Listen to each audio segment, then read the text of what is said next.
About 25% of pregnant women become infected by malaria in endemic regions, and around 50% of them have severe infection.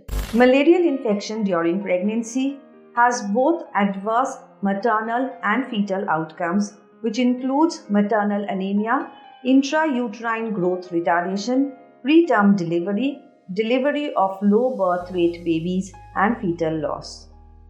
Pregnant women are 3 times more likely to be affected by severe anemia as compared to non-pregnant women. About 25% of pregnant women become infected by malaria in endemic regions, and around 50% of them have severe infection. This is more true in case of primigravida, adolescents, than those co-infected with HIV infection, and also in the second trimester of pregnancy. The principal causes of severity of infection during pregnancy includes the placental sequestration of infected red blood cells and the inherent immunocompromised state of pregnancy. About 50 million women become pregnant in the endemic regions every year.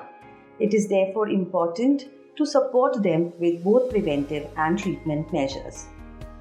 The two most common preventive approaches include the use of ITNs, that is insecticide-treated nets, and immunoprophylaxis with IPTs, that is intermittent presumptive treatment. This includes 2 doses or more of anti-malarial medication after the 20th week of gestation, but must be taken only on the advice of the clinician.